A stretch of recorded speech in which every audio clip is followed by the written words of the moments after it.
भवबीजाङ्कुरजननाः रागाद्याक्षयमुपगता यस्य ब्रह्मा वा विष्णुर्वा हरो जिनो वा नमस्तस्मै।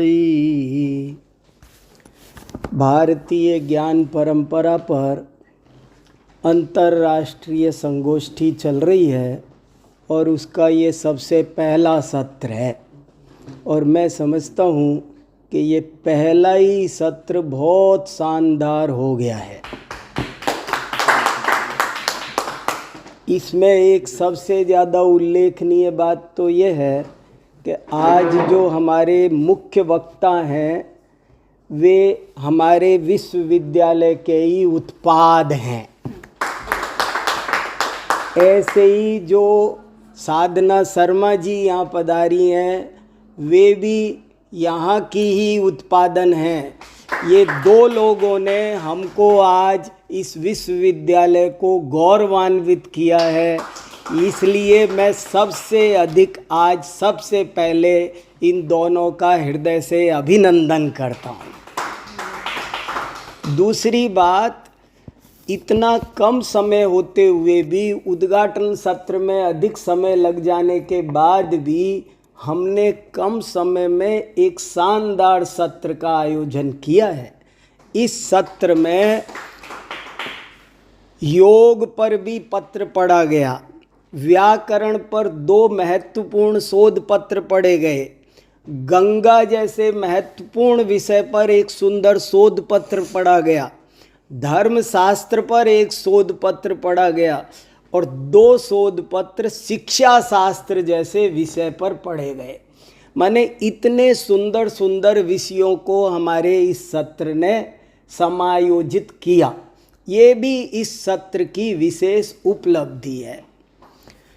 आप सब जानते हैं कि मैं श्रमण परंपरा का विशेष विद्यार्थी हूँ, इसलिए मैं इस संगोष्ठी में एक बात ये जोड़ना चाहता हूँ, ये मिलाना चाहता हूँ कि देखो, भारतीय ज्ञान परंपरा, भारतीय संस्कृति आदिकाल से ही जैसे गंगा के 2 किनारे होते हैं, जैसे सिक्के के 2 पहलू होते हैं, जैसे मनुष्य के 2 पैर, 2 हाथ, 2 आँख, 2 कान होते हैं, ठीक ऐसे ही भारतीय ज्ञान परंपरा आदिकाल से 2 भागों में बराबर समानांतर रूप से चलती रही है। मेरे पास समय नहीं है, नहीं मैं इस विषय पर बहुत विस्तार से अपने विचार रख सकता हूँ। जब से हमारे पास में साहित्य, वाङ्मय है, पुरातत्व है, शिलालेख है, तब से ये 2 परंपराएं ऋषि मुनि की तरह, जैसे एक पैर से नहीं चला जाता, 2 पैर चलते हैं, ऐसे ही भारतीय संस्कृति सनातन काल से, सनातन संस्कृति ही ऐसी है और ये मिलजुल करके चलती रही है।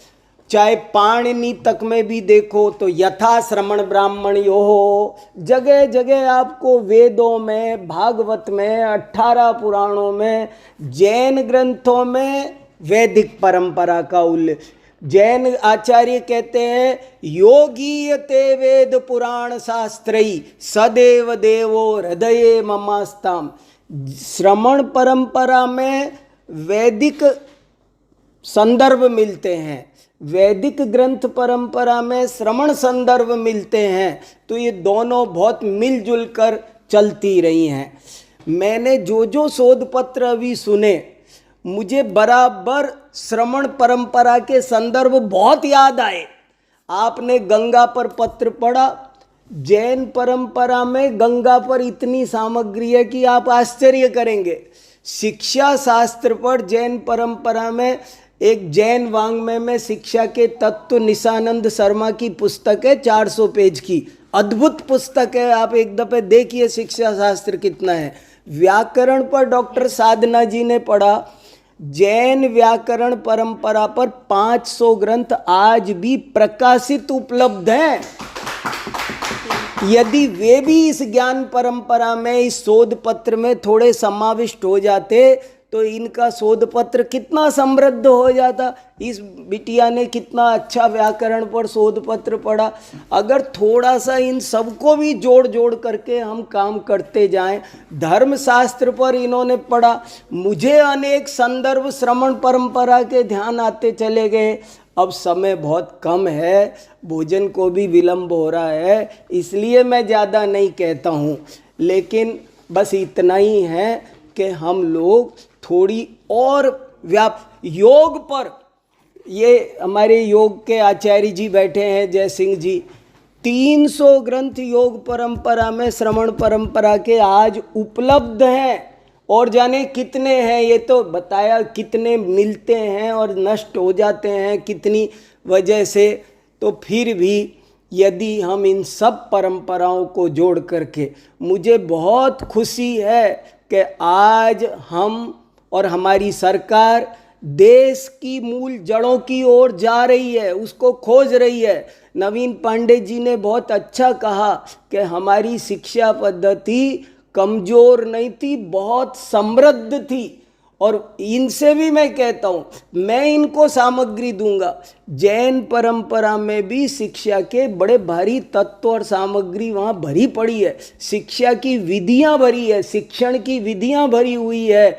यदि हम इन सब को जोड़ करके भारतीय ज्ञान परंपरा को यदि उभार सकते हैं तो देश वास्तव में उन्नति के शिखर का स्पर्श कर सकता है, इसमें कोई संदेह नहीं है। आज के इस सत्र में योगदान देने वाले आप सभी का, सभी श्रोताओं का मैं बहुत बहुत धन्यवाद करता हूँ। संयोजक जी ने बहुत अच्छा संयोजन किया, मैं उनको भी हृदय से धन्यवाद देता हूँ। और हमारे मुख्य वक्ता आज NCERT से पधारे हैं, इनको सुनकर के मन गदगद हुआ। और ये जिस हिसाब से तैयारी करके लाए, 10-12 पृष्ठ का मैं देख रहा था, बड़ा सुंदर शोध पत्र लिख कर लाए।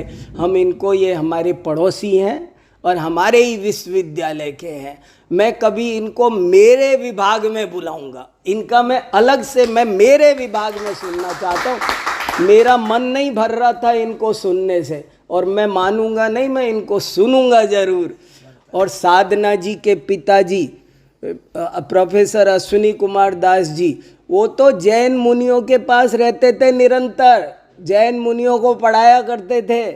तो इतना अच्छा, कुल मिलाकर मुझे बहुत प्रसन्नता हुई है और मैं इस सत्र को अत्यंत सफल मानता हूँ।